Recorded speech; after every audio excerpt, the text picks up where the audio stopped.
Okay, have a good day. Pag-usapan natin yung tanong ng isa nating follower, Lela. Ito palagi nagtatanong sa atin. Ito, magaganda yung mga tanong niya eh. Talagang maraming makaka-relate katulad nito. Good PM, hello sir, may tanong lang ulit ako. Regarding sa CCTV footage, di ba hindi po basta-basta pwede galawin ang CCTV camera ng kung sino-sino? Ng kung sino-sino lang po, kahit na manager ka pa o team leader ka pa. Okay. So, ang CCTV, okay, pag-usapan natin yan. Marami ngayon, dahil mga security personnel sa ating mga detachment, more on may CCTV na talaga. Ang CCTV dapat iyan. Ang higit natin dapat bigyan ng pansin kung ano ba ang mga parameters dyan or guidelines or procedure na paano ma-access nyo yan. Paano kayo kukuha ng or magre-review or magre-record. Diba? Marami nang hihingi niyan eh. Ngayon, ganito yan. Para sa akin ha, at saka kung tingnan nyo din kung makakatulong dyan sa inyo. Una, tanongin nyo, ano ba talagang stand ng CCTV dyan sa inyo? Sino ba ang pwede maka-access dyan? Sino lang ba pwede ang tumingin dyan? Okay? Siyempre, more on yan dapat nasa security yan. Kasi kapag iyan ay nasa management, mga staff ang humahawak, nako, red flag na yan. Kumbaga, pwedeng magkaroon ng connivance dyan, masabutahi ang area ninyo dyan, i-charge sa inyong mga security dyan. Para sa akin, ang standard talaga is ganito, sino ba yung pinaka-head nyo dyan? Dapat siya lang ang authorized signatory na kapag merong humingi ng CCTV footage, ng record, siya dapat ang magbibigay ng approval. Kasi dapat yan, nire-request yan na, sir, merong gustong humingi ng ganito or madam, sige. Ano yung reason? Dapat may letter si requesting bodies na pumunta do para magpapirma. Ngayon, bababa sa inyo na pirmado ng inyong management na ina-approve na bigyan niyo siya ng copy. At sa pagbigay ng copy, dapat iyon lang. Hindi pwede yung buo. Dapat kung anong oras lang na nakalagay. Dapat tingnan ninyo yung pinaka buong information na hinihingi niya. Dapat doon lang. Anong araw lang yan. At pag dapat nagre-record kayo, hindi dapat nila nakikita yung CCTV ninyo. Hindi sila nakaka-access dyan sa loob. Dapat yung authorized personnel lang ang pwede dyan. Dapat security, the management, at yung ino-authorize lang ng management. Hindi kung sino-sino pwedeng naandyan.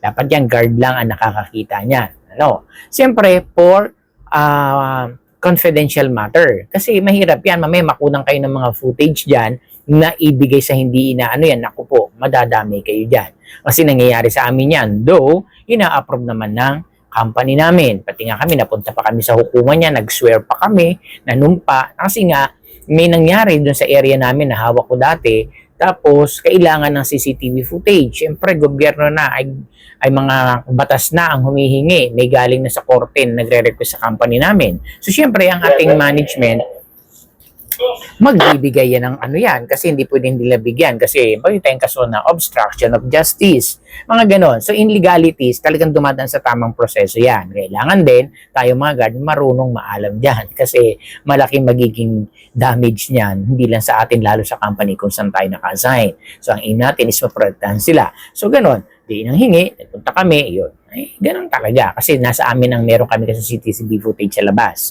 Dati kong hinahawakan. Kaya yun ang nangyari. Pumunta pa kami doon. Yung aking CCTV operator, pati ako as an officer, syempre, para mag-gain din, nanumpa pa kami doon. Di ba kita nyo yun, di ba? Kasi isa yung pwedeng gamitin kasi nilang source of evidence po yun. So, ganun dapat. So, dapat talaga yan, sir. Yung nagtanong nito, sir, ano po, humingi ka ng tamang guidelines sa kanila. Ano ba dapat? At i-insist mo po yan, sir, na dapat ang CCTV, kami ang nag-handle ng mga security, hindi ang management. Kasi, excuse me, magkakaproblema po talaga. Talagang malaki ang magiging problema niyan. Ano? So, yun ha, unang-una, uulitin ko ulit, dapat hindi kayo basta-basta nagbibigay ng copies niyan, dapat authorized at in-inform nyo sa management, sila ang nagsabi na bigyan natin. Plus, hindi pwede sino-sino ang mag-review. Even sa security, dapat hindi kayo pwede mag-review unless CCTV operator ka. The rest, hindi po pwede. Hindi nyo pwedeng panuorin yung mga nangyari. Ganito, mahirap po yan kasi hindi natin din alam na kung ano ang any eventualities na mangyayari. Okay? Ngayon, para malaman kung paano, dapat may copy kayo. Gagawa ka sa ng spot report mo and then ilagay mo yung mga nangyari na yan, yung nakita mo, napansin mo, pwede naman bago mo kausapin yung boss ninyo, maggawa ka na ng report mo at saka recommendation mo. Ngayon, kung tinanggap, ni-receive nila, wala silang action taken, forward mo sa agency yung copy ng report mo para may hawak din sila. Whatever it takes, at least, hindi kayo madadamage sa dahil hindi ka nagkulang. Tatandaan lagi kasi alam natin na mayroong mga SOP na tinatawag, yung Standard Operating Procedure o yung specific task mo as an officer. Ikaw yun, sir, ganun dapat. Mapagmatsyag. Kasi sabi ko nga, ako marami na akong experience dyan when I was in BGC. Sa BGC ako naka-assign. Before na ma-handle ko yung isang detachment doon, ang CCTV, ang CCTV namin, yung pinaka-room niya, naandun sa mismong HR office, sa office nila. Walang nagbabantay.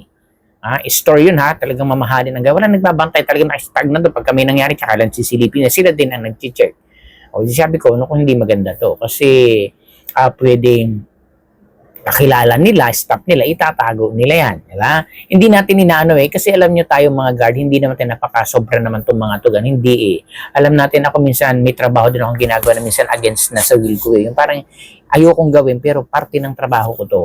Diba yung mga ganon, yung may awa ka, talagang dapat hindi kaya lang, may sasalang-alang yung trabaho. Alam mo yun ang hirap natin minsan mga officer o mga guard na gawin pero hindi po pwede. Tawag ng tungkulin yan. Kaya nga dapat hindi tayo masyadong idali natin yung personal feelings natin pagdating sa trabaho. Kung ano yung point po. Ngayon, yun nga, kinukwento ko lang para do you have an idea. Ano po, para meron kayo na totoo nga pala. Kasi nangyayari po sa akin yan. Ngayon, eto na pinagbasa ko, sabi ko, gumawa ako ng report. Kasi po ganito, ganyan yan. Andyan po yan, hindi na mo monitor. Siyempre, ang mga kawatan, andyan lang po yan. Pagka-oras na binyo natin after na ng incident, what will happen? Wala na. Hindi naman mag-i-stay ang kawatan. Pag nakakuha yan, alis na yan Diba? So, lalo hindi pa putok ang social media. Talagang medyo hindi pa aware ang mga tao about sa nangyayari. Diba? Unlike ngayon, talagang very open na. Kaya meron na mga hints na napapanood na nakakapag-ingat tayo. Diba? Dati kasi hindi. Talagang grabe ang kawatan before. Ngayon, dito na. Pinag-aralan nila, sige. Pero kako, kung ililipat yan, dapat guard ang mag-handle, hindi staff yung mag-ooperate. Yung CCTV operator. Kasi sila din nag-ooperate Parang nagtitipid. Ang laki nang nawawala nila dahil sa ganon. So, inilagay yun sa isang room at gwardiya na ang nag-ooperate. Walang pwedeng maka-access nyon, kami lang. Ako lang dati, tsaka yung isa kong guard na nagbabantay. Pag wala siya, ako yung papalit. Just in case meron, yung pinaka-authorized person nilang ang pwedeng mag-access doon. Wala nang iba. So, maliwanag po, iyan ang isa nyo sa tinitingnan mga guard.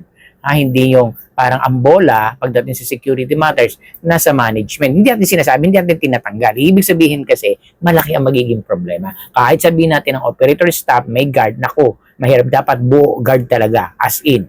Para at least yung magiging bigat ng tungkulin at saka yung mga punishment or yung mga legalities, so sino yung liable, siya lang, hindi yung ituruan, hindi siya nag-operate, hindi, parte ng security yan, dapat. Diba? Ganun. Para maganda yung flow. Okay. Meron pa din yan. Ganun din dito sa dati kong hinahawakan pa rin na may CCTV.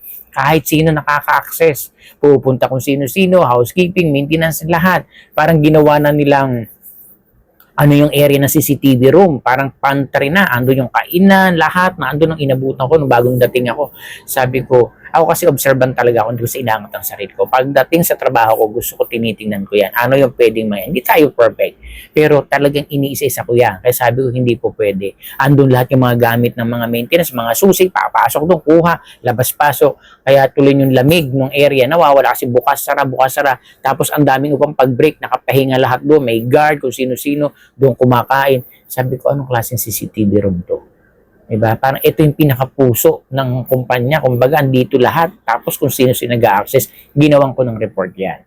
Masalamat naman ako, bago yung property manager that time, nung dumating din ako, nakita niya, pinatanggal niya lahat. At walang nakaka-access doon, kundi gwardiya lang nung naandun pa ako. At yung sinong authorized personnel. Ganon, kasi sensitive yan, hindi po pwede. Malay mo, may makuha dyan ng mga information na ibigay sa hindi yan. Magulat na, ay paano napunta dun yung record na yan sa atin ang galing yan? Naku po. Nalintikan na, di ba? Mahirap po yun.